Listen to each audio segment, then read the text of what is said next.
What's your I met a celebrity but didn't let on that I knew who they were story? My mom yelled at Pierce Brosnan. She and my dad were at a ski resort getting lunch.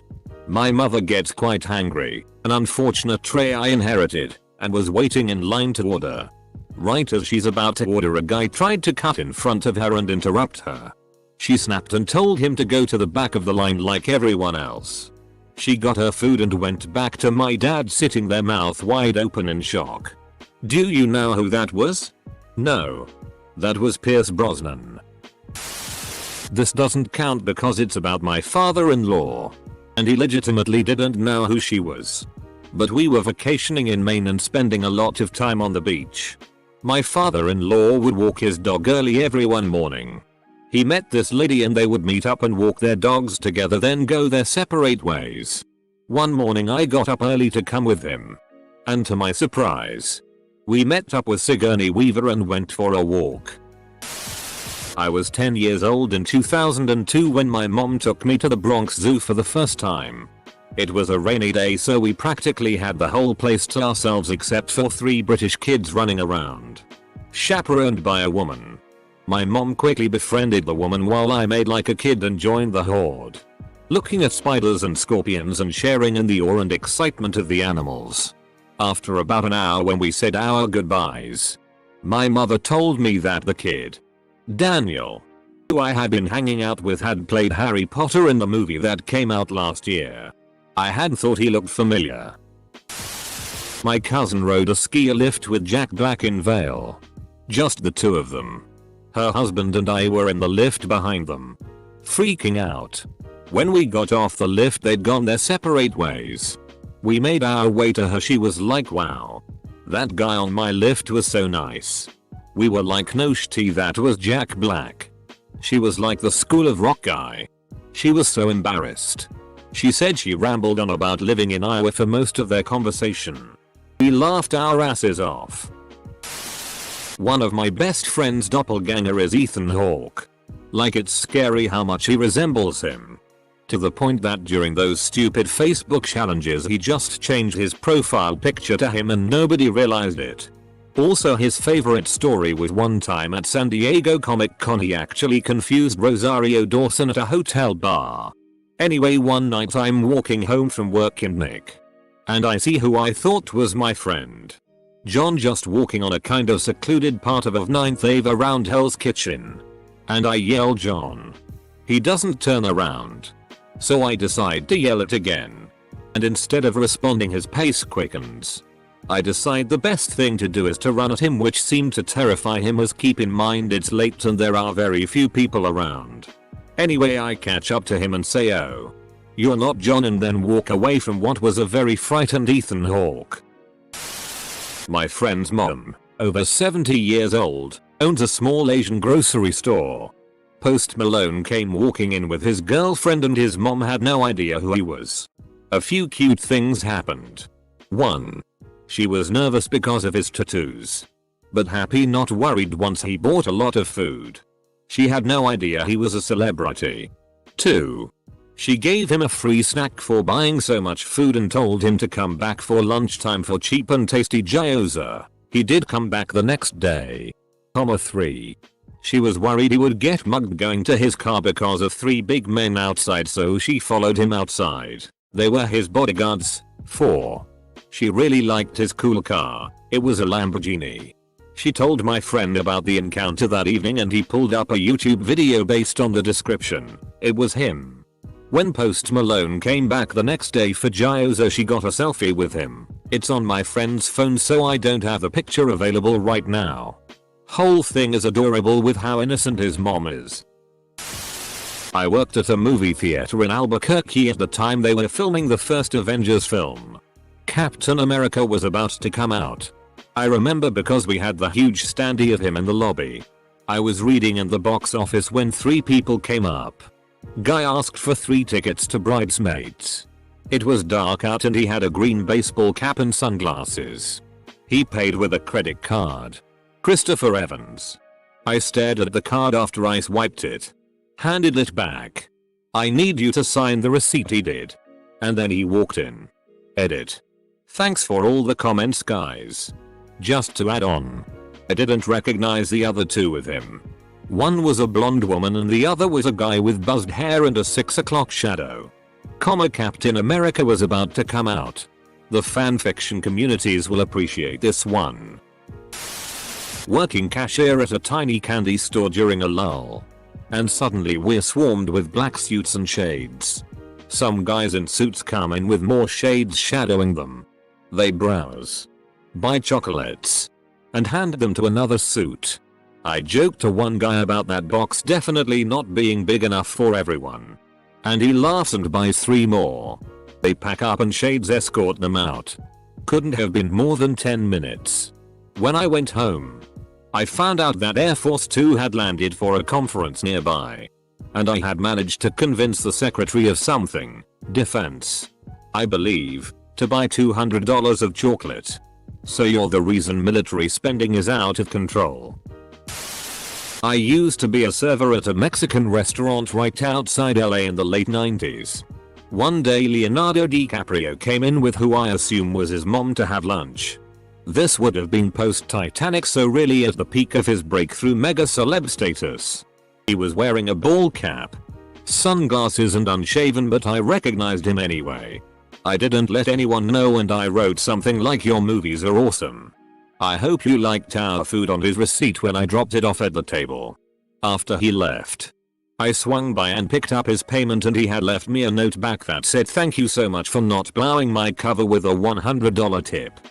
He was awesome. I was only like 19. I went and got some PlayStation games with it after my shift ended. My dad met Robin Williams in an elevator. He got in and they rode a few floors in silence. They stopped on a floor and a bunch of fans ran in and started getting pics with Robin. My dad said he was gracious and took pics with everyone. The doors closed and they rode a few more floors and my dad turned and said, "Does it ever get old?" And Robin smiled and said, "Nope. Never." Then my dad got off on his floor and they nodded to one another and my dad went on with his day. This happened yesterday. My wife took my son to the zoo. And he wanted to read every little plaque in the reptile area. My wife was distracted for a moment. So he asked the nearest stranger to read the plaque for him. My mom is a big sports fan. One time she was shopping at and saw a really large, fit-looking man who she didn't immediately recognize but seemed familiar. She thought it must have been a professional football player or something. So she went up to the only other person in the shop, who was this smaller weird-looking guy, and asked him if he knew who the athletic-looking man was. The short guy looked at my mom and said, "That's my bodyguard. I'm Elton John." I helped Steven Spielberg move his daughter's bags into her college dorm. I was working a shift helping first years move in and I see a guy in a hat and sunglasses who is unmistakably Spielberg. I strike up a conversation, ask if he needs help with the bags, etc. First names only. We're from CA. My wife, Kate. And I sent all our kids to East Coast schools though. Stuff like that. Later, when his daughter opened the door for the first time, he whipped out a camcorder and, wearing the biggest dad grin, recorded the whole thing before turning the camera on my friend and me to ask us about the city. So, I have a supporting the luggage speaking role in a limited release home movie film shot by Steven Spielberg. My sister had an encounter with Jack Black where she didn't know it was him. We were at a concert for my uncle's band and she texted me from downstairs while she was charging her phone. I totally just had a conversation with someone who looked like a fatter Jack Black. I texted her back that our uncle knows Jack Black and that was definitely him. Good thing she didn't do the whole "do you ever get that you look like a heavier Jack Black" thing. I, almost literally, ran into Shaq at a small restaurant in LA. He was standing in the doorway. You know how some people are so tall you don't see them? So I'm exiting the doorway and say, "Excuse me man," and he stepped aside so I could leave. He is one large human being. In the mid-90s I was a cab driver.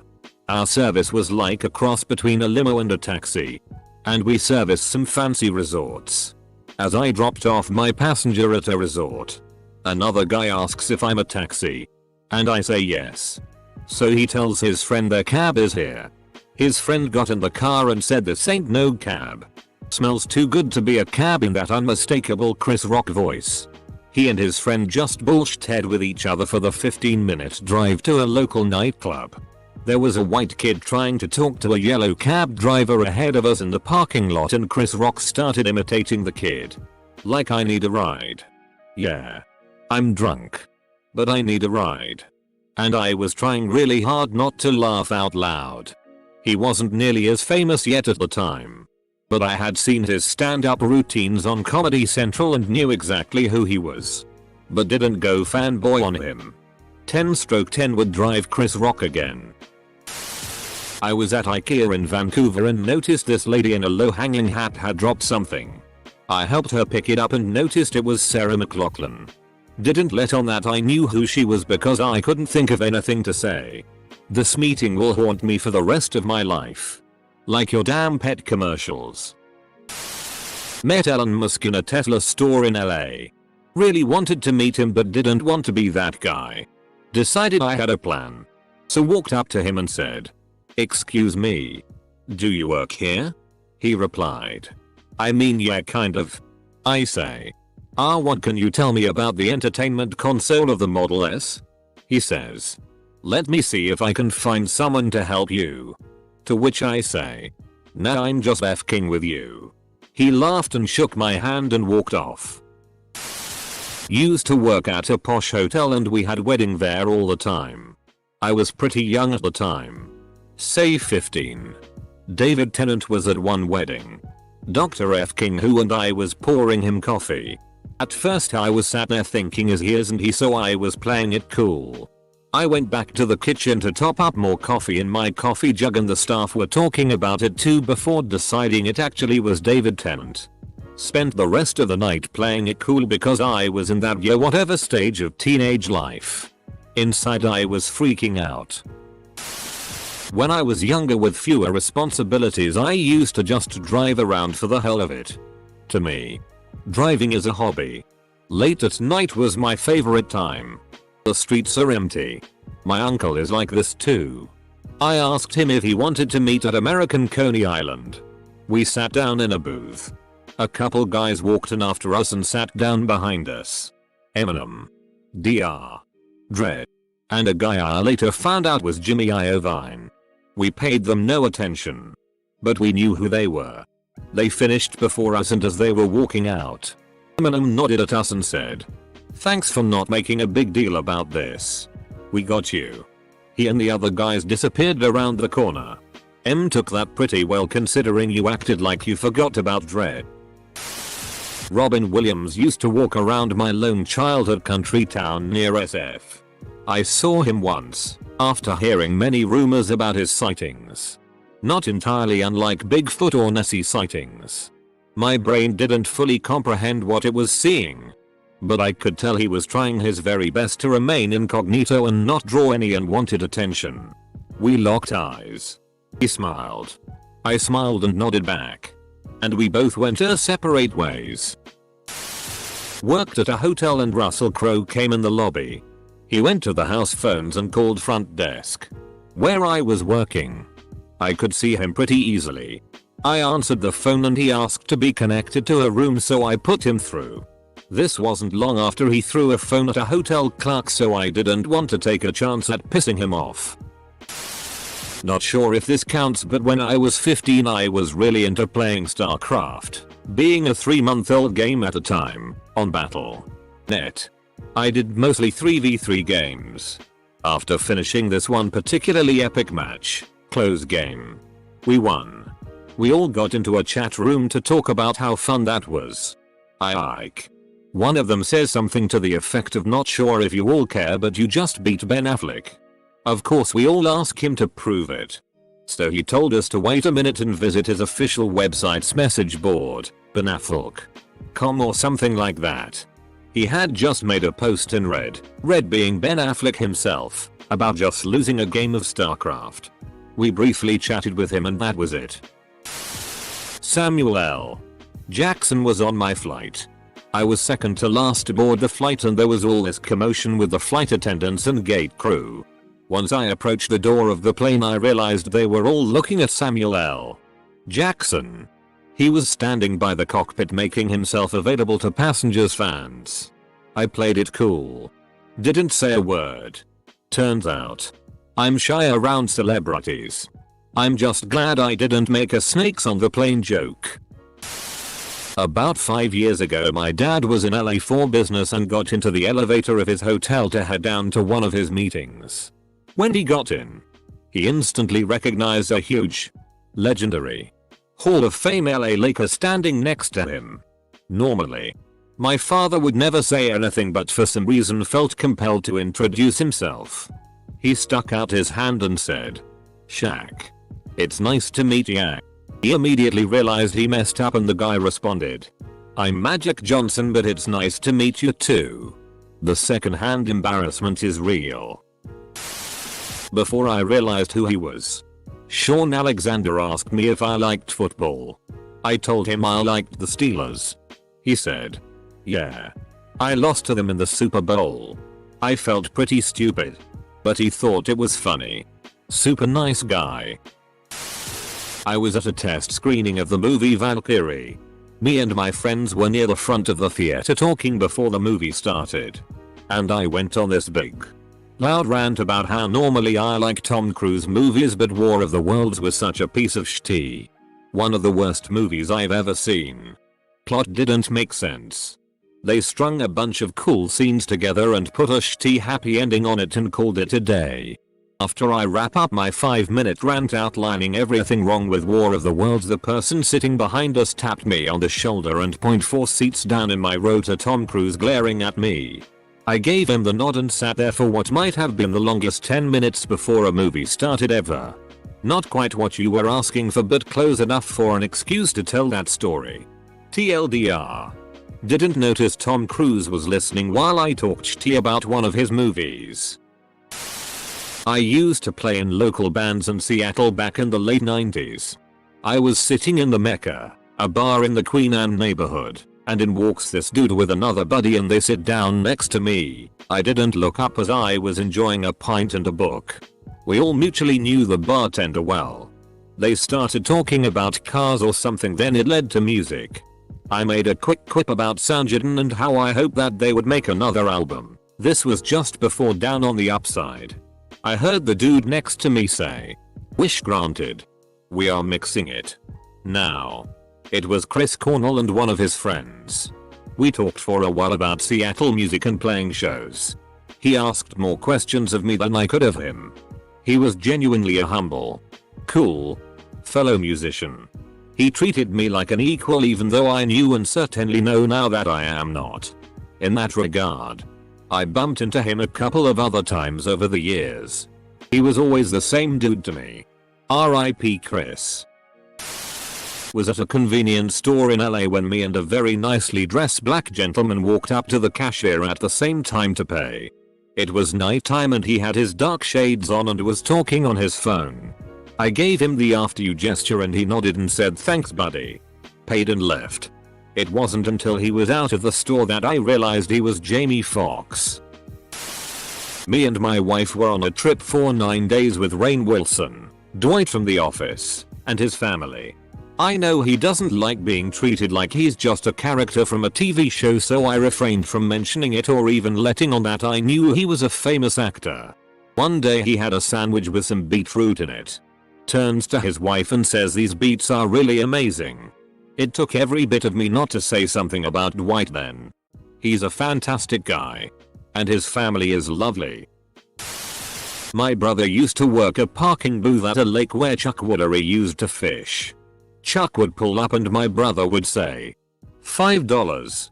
Chuck would then start to find ways to make clear who he was, Chuck Woolery.